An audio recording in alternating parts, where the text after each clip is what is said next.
মৰমৰ ছাত্ৰ ছাত্ৰীসকল, আজি মই হাফ ইয়াৰলি চিলেবাছৰ অষ্টম শ্ৰেণীৰ পাঠ নং 10 অসমৰ প্ৰাকৃতিক শোভা নামৰ পাঠটো পঢ়াবলৈ ওলাইছোঁ। তোমালোকে মনোযোগেৰে শুনিবা। প্ৰকৃতি দেৱীয়ে তেওঁৰ সৌন্দৰ্যৰ পহাৰ বিশ্ববাসীৰ কাৰণে উদঙাই ৰাখিলেও ভাৰতৰ নুমলী যি অসম তেওঁৰ সম্পদৰাজিৰে চিৰসমৃদ্ধ। ধুবুৰীৰ পৰা শদিয়ালৈ এই বিস্তীৰ্ণ ভূভাগ বিতপন গিৰিমালা, নদী, নলা, কানন পৱনেৰে সুশোভিত। ইয়াতে লেখকে বুজাইছে যে প্ৰকৃতি দেৱীয়ে যেন তেওঁৰ সৌন্দৰ্য সকলোকে বিলাই দিছে। গোটেই বিশ্বক যেন তেওঁৰ সৌন্দৰ্যৰে অতি সুন্দৰ কৰি ৰাখিছে।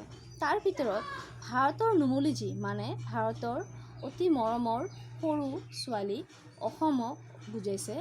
অসম যেন তেওঁৰ সৌন্দৰ্যৰে চিৰ সমৃদ্ধ হৈ আছে। ধুবুৰীৰ পৰা শদিয়ালৈ এই যে বিস্তীৰ্ণ আমাৰ ভূভাগ মানে হ'ল মাটিভাগ। ভূভাগ মানে হ'ল মাটিভাগ, কানন মানে হ'ল বাগিচা, পৱন মানে হ'ল বতাহ।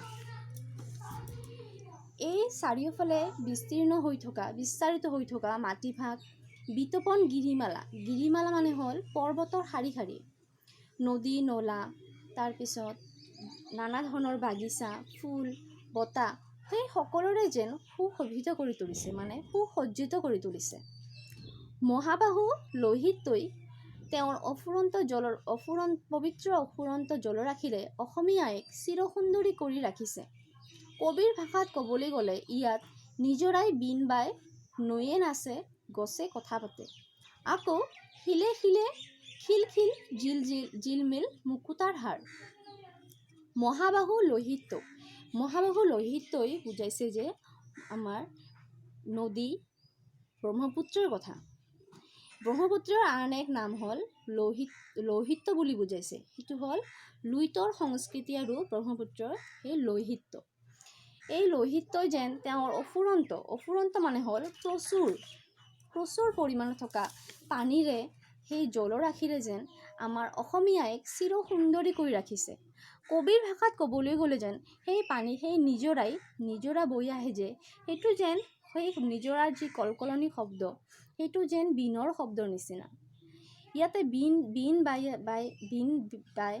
নৈয়ে নাচে, নৈৰ পানীবোৰ যেন নাচি আছে আৰু গছে যেন কথা পাতি আছে।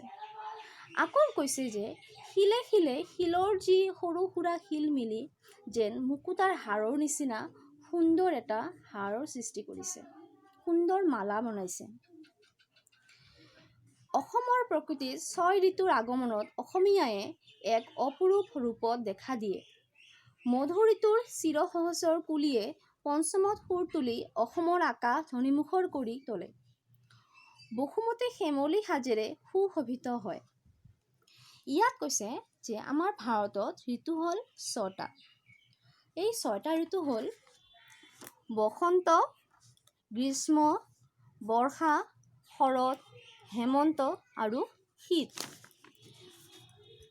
অসমৰ প্ৰকৃতিত যেন প্ৰতিটো ঋতুতে যেন অসমীয়ায়ে ন ৰূপত যেন সাজি উঠে।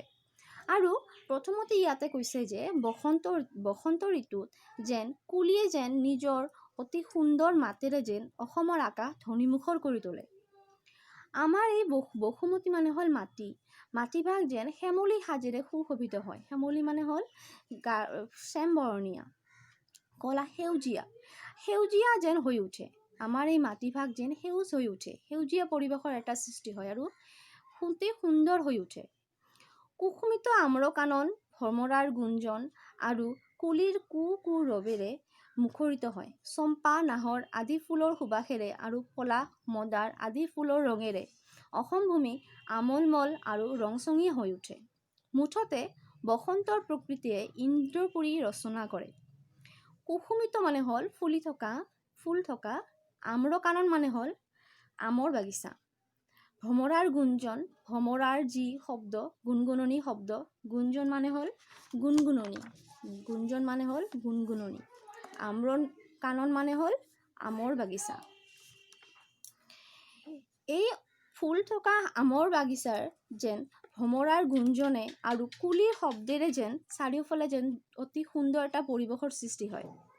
চম্পা, নাহৰ আদি ফুলৰ সুবাসেৰে অতি সুবাস মানে হ'ল গোন্ধ, অতি সুন্দৰ গোন্ধ, সুবাসেৰে যেন চাৰিওফালে যেন অতি সুন্দৰ পৰিৱেশৰ সৃষ্টি কৰে। তাৰ লগতে পলাশ, মদাৰ আদি ফুলৰ ৰঙেৰে যেন আমাৰ অসম ভূমি আমোলমোল আৰু ৰংচঙীয়া হৈ উঠে। মুঠতে বসন্ত ঋতুত প্ৰকৃতিত যেন আমাৰ ইন্দ্ৰপুৰী ৰচনা কৰে। বসন্তৰ পিছত গ্ৰীষ্ম। বসন্তৰ পুষ্প সম্ভাৰ নাথাকিলেও মল্লিকা, গুটিমালি, তগৰ আদি পুষ্পৰাজিয়ে গ্ৰীষ্ম প্ৰকৃতিৰ আভৰণ পিন্ধায়। আমৰ মল, কঁঠালৰ মুচি আদি নানা ফলৰ সম্ভাৰেৰে গ্ৰীষ্ম প্ৰকৃতি সমৃদ্ধ। মাজে মাজে একজাক বৰষুণে ধূলি মলিন প্ৰকৃতিৰ গা ধুৱাই দিয়ে। এই গাঢ় শ্যামল ৰঙে অসম জননীৰ দেহক আভৰণ পিন্ধায়।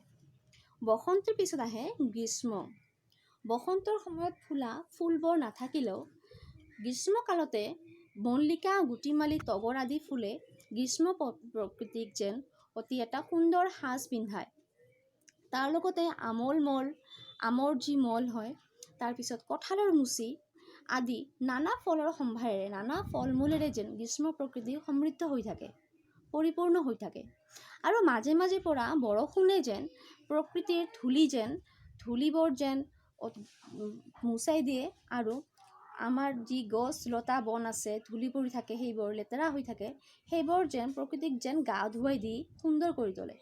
আৰু আচল যিটো গাঢ় শ্যামল ৰং, সেই গাঢ় শ্যামল ৰঙৰ যেন আমাৰ অসমৰ জননীক দেহক আভৰণ পিন্ধায়। প্ৰকৃতি সেউজীয়া হৈ উঠে। তাৰপিছত আহে বৰ্ষা। গ্ৰীষ্মৰ প্ৰখৰ ৰ'দত দেই পুৰি যোৱা প্ৰাকৃতিক বৰষুণ সম্ভাৰেৰে জোৰণি দিবলৈ গ্ৰীষ্মৰ শুকান নৈ, বিল পানীৰে উপচি পৰে। ভেকুলী, মৰা, জিলি আদিৰ আৰাৱত দশদিশ প্ৰতিধ্বনিত হয়। আকাশ মেঘে ছানি পেলায়। তাৰপিছত কি আহে?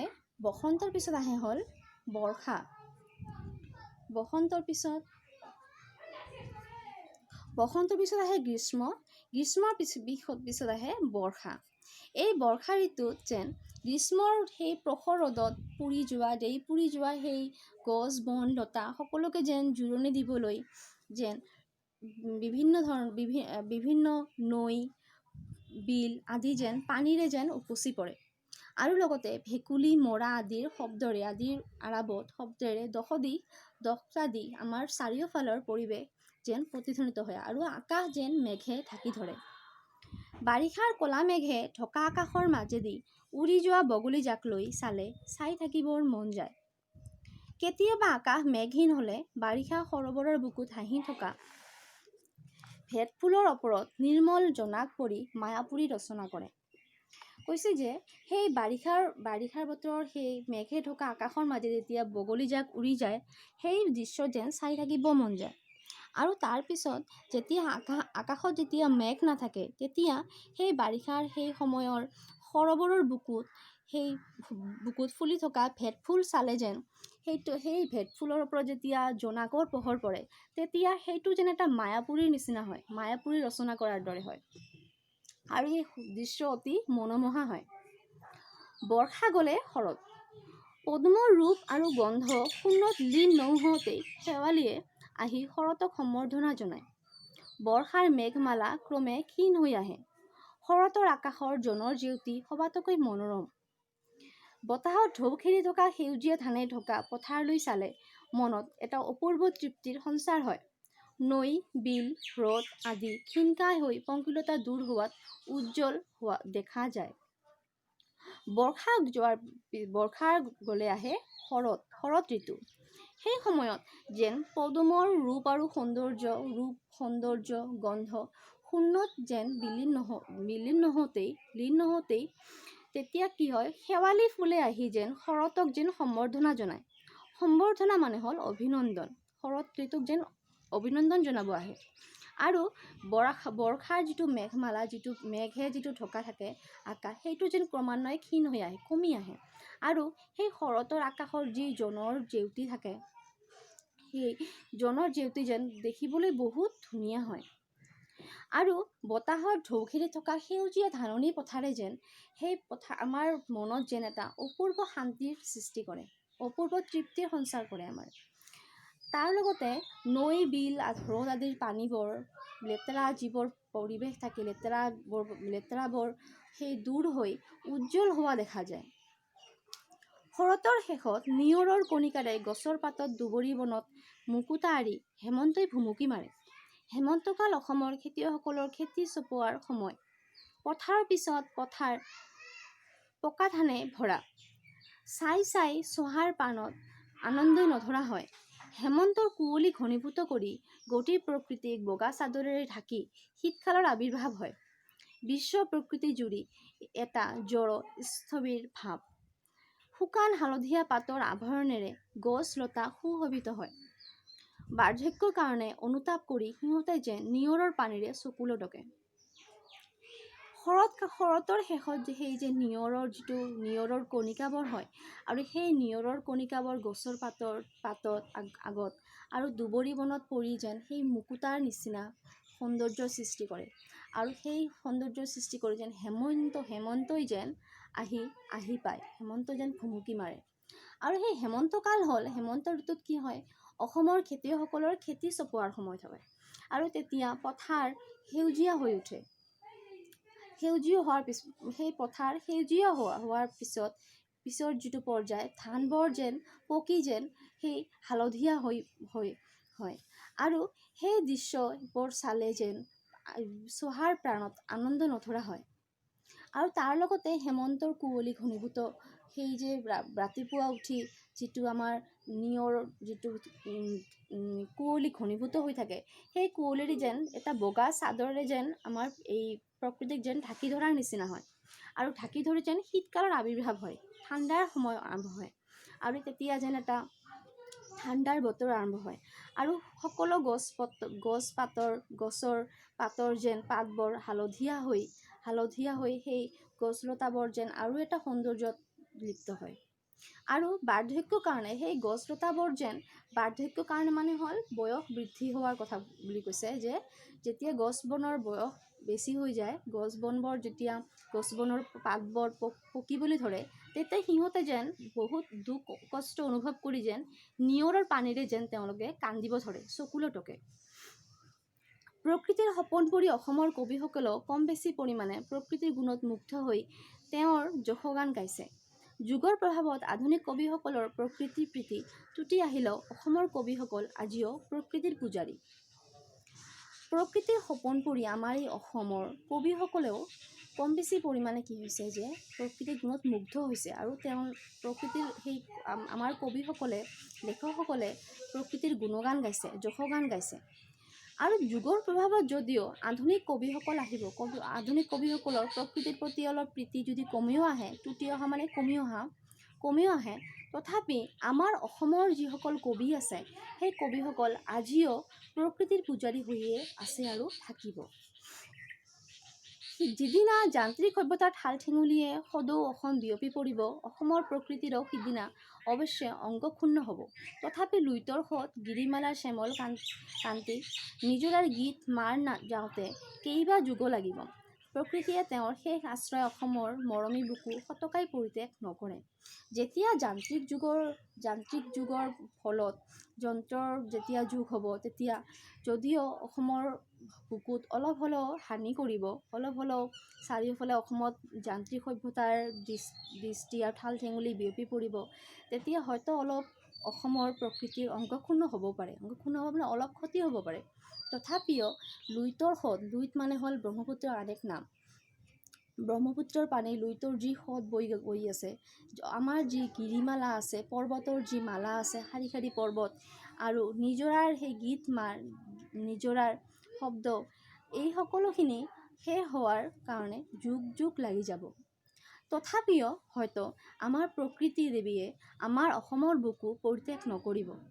আমাৰ এই অসম সৌন্দৰ্যত চিৰসমৃদ্ধ হৈয়ে থাকিব। গতিকে লেখকে অতি সুন্দৰভাৱে ঋতু অনুসৰি প্ৰকৃতিৰ সৌন্দৰ্যৰ বৰ্ণনা কৰিছে। তোমালোকে হয়তো বুজি পাইছা। ধন্যবাদ।